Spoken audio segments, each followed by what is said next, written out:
Hi friends, welcome to my channel. இந்த video பிடிச்சிருந்தா like பண்ணுங்க, சப்ஸ்கிரைப் பண்ணுங்க, மறக்காம நோட்டிஃபிகேஷன் பட்டனை பிரஸ் பண்ணுங்க. சீக்கிரம் வெள்ளையாக வேண்டுமா? அப்ப இத ட்ரை பண்ணுங்க. யாருக்கு தான் வெள்ளையாக இருக்க வேண்டுமென்ற ஆசை இருக்காது. இந்த காரணத்திற்காகவே பலரும் கடைகளில் விற்கப்படும் கண்ட அழகு சாதன பொருட்களை வாங்கி பயன்படுத்துகின்றனர். ஆனால் இரசாயனம் கலந்த கிரீம்கள் அல்லது லோசன்களை பயன்படுத்தினால் அது சரும செல்களின் ஆரோக்கியத்தை அழிக்கும்.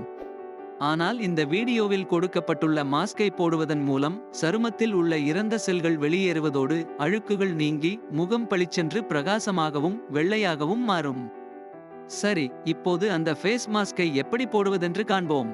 தேவையான பொருட்கள்: எலுமிச்சை 1, சர்க்கரை பவுடர் 2, டேபிள் ஸ்பூன் கற்றாழை gel 1, table spoon baking soda 1/2 teaspoon.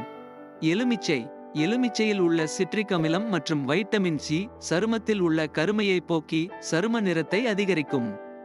சர்க்கரை: சர்க்கரை சருமத்தில் உள்ள இறந்த செல்களை வெளியேற்றி புதிய மற்றும் ஆரோக்கியமான சரும செல்கள் வளர்ச்சி பெற உதவும். கற்றாழை ஜெல்: கற்றாழையில் உள்ள நொதிகள் சருமத்தில் உள்ள பாதிக்கப்பட்ட செல்களை புதுப்பிக்க உதவும். பேக்கிங் சோடா: பேக்கிங் சோடா சருமத்தின் pH அளவை பராமரிக்க உதவும். மேலும் இது ப்ளீச்சிங் செய்த தோற்றத்தை கொடுக்கும்.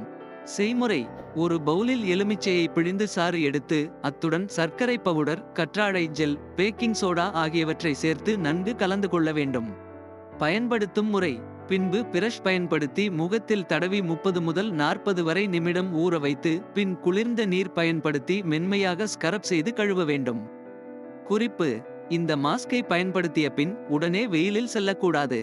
ஒருவேளை செல்ல வேண்டிய கட்டாயம் வந்தால் சன்ஸ்கிரீன் எதையேனும் பயன்படுத்தி பின் செல்லுங்கள். மனதில் கொள்ள வேண்டியவை: இந்த மாஸ்கை வாரத்திற்கு 3 முதல் 4 வரை முறை மட்டுமே பயன்படுத்த வேண்டும். இப்படி செய்தால் 10 நாட்களில் ஒரு நல்ல மாற்றத்தை காணலாம். முக்கியமாக சரும நிறம் இன்னும் அதிகரிக்க வேண்டுமென்று அடிக்கடி இதை போட வேண்டாம். இதில் பேக்கிங் சோடா இருப்பதால் தொடர்ச்சியாக பயன்படுத்தினால் சருமம் மோசமாக பாதிக்கப்படும். Thank you for watching my video. இந்த வீடியோ பிடிச்சிருந்தால் லைக் பண்ணுங்க, சப்ஸ்கிரைப் பண்ணுங்க, மறக்காம நோட்டிஃபிகேஷன் பட்டன் பிரஸ் பண்ணுங்க.